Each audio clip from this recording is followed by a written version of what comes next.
I'm Matt with eTrailer, and today we're going to be talking about the Rhino Rack Vortex Aero Roof Rack system on top of our 2023 Subaru Forester. Now this is going to be a great option for you if you're looking at getting some extra space from the back of the Forester, since of course if you have a lot of people with you or if you have any longer items, you'll need somewhere else to store them. It'll be great if you have any items like ski carriers, kayaks, or if you have a roof box too. So let's take a closer look at it. Our system today is going to be comprised of two parts. That first part is going to be a 49-inch Vortex Aero bars up top, and then below that we're going to have our Rhino Rack towers. So taking a closer look at the bars, they're going to have this weather strip at the very top of it. That's going to help protect this T-channel. That T-channel is going to be great if you have any T-channel accessories, and it's also going to help reduce wind noise. Another thing that's going to help reduce wind noise is going to be the general shape of this bar. It's going to allow wind to pass over this a lot easier. At the end of our crossbar, we'll also have these end caps that lock into place. Now, we only have a plastic one in today, but if you want to upgrade, you can find metal lock cores on our website. And at the very bottom too, we'll have an additional channel, and usually this does have a weather strip that will cover this to help reduce wind noise. And what this is for is putting your towers in place. Speaking of those clamps, we're going to take a closer look at them, and how they're going to work is they're going to clamp around your raised rails, give you a really secure fit, and they're going to have this rubber coating on the inside so it doesn't damage or scratch anything up. And the way they will tighten down is there'll be a bolt in here that will tighten the clamps themselves, giving you a good secure fit. Now we're going to talk about what you can load up here. You're going to be able to load this up with 165 pounds, but also check what your roof is rated for. I'd recommend checking what your roof is rated for and then going from the lowest rated component. You're also going to be able to put T-channel accessories up here, like I said earlier, and clamp-on accessories too. That's also going to affect the overall height of your system. So let's get some measurements. The first measurement I'm going to get is going to be from our raised rail to the top of our crossbar. That measurement is going to be just a little bit under 2 inches, which isn't so bad. It's actually pretty low profile for what it is. What I recommend doing is just taking the total height of your system, adding your crossbar, and if you do have any accessories on here, add that as well, so you know what areas you can make it under. Now we can get our overhang. For the front, that's going to be just about 4 inches, and the back isn't going to be much more.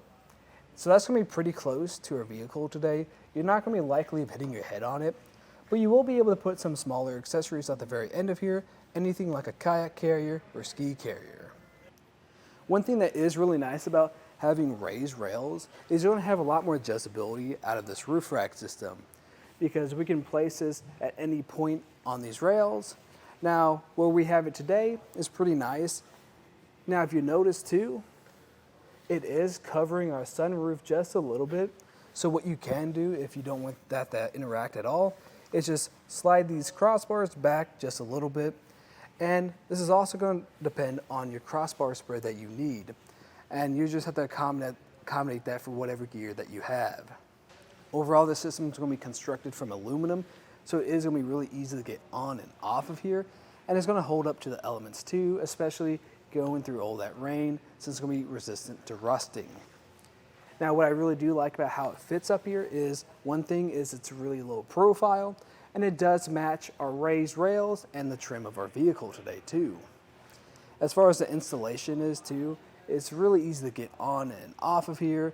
Now, if you need a hand with it, just stay tuned and we'll walk you through it. To start off the installation, we're just going to lay everything out. So up front, we're going to have our crossbars, and next to that, we're going to have the towers. And then in the middle, we're going to have this security key, and then we're going to have this Allen key as well. And I recommend grabbing a tape measure to make this a lot easier. We're going to take that security key, come to the end of our crossbar, and remove this end cap. It'll pull right off. And then we're going to flip this crossbar over, and it'll reveal this channel we have. We're going to take our tower, line up this plastic block with it, and slide it on into place. Sometimes it helps if you push this clamp all the way open, and it should get on here a lot easier now. And you just repeat that same process on the other side. Now we're just going to roughly place our crossbars on top of our raised rails. You'll probably also notice we already have the rear ones installed. The process is going to be the exact same for both of them though. Now we want to make sure it's going to be even on both sides. So a way you can do that is just measuring from a point you have on your raised rails and getting the same measurement on both sides. Now since we already have both of them on, I want to make sure we're going to have the correct crossbar spread, and that's going to be dependent on the gear that you have. And after when I get that measurement, I'm going to make sure it's the same on both sides. And another thing to note is if you notice, the front of this is going to have a little bit of curvature that goes down. So I'd recommend keeping these a little bit further back on your vehicle. Now we want to get our overhang measurement. And what I like to do is just measure from our tower to the end of your crossbar. You want to make sure that both sides are the same.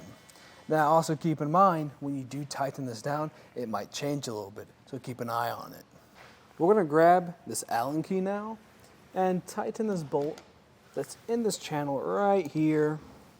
And what we want to do is just tighten it enough and kind of get some contact. And we want to slowly do this, going back and forth to each side so we don't tighten it too much and have some pulling on either side. An indicator to let you know this is all the way tight is when you're trying to tighten this down and you notice this blue bar in the back of it starts to straighten out, then that lets you know it's tight enough. Finally, I just like to put our end caps back into place. Make sure you lock them with that included key, and then give it a good shake test. Make sure nothing's moving. And if it doesn't move, then you can load it up with whatever gear you have on hand and then take it out for a ride.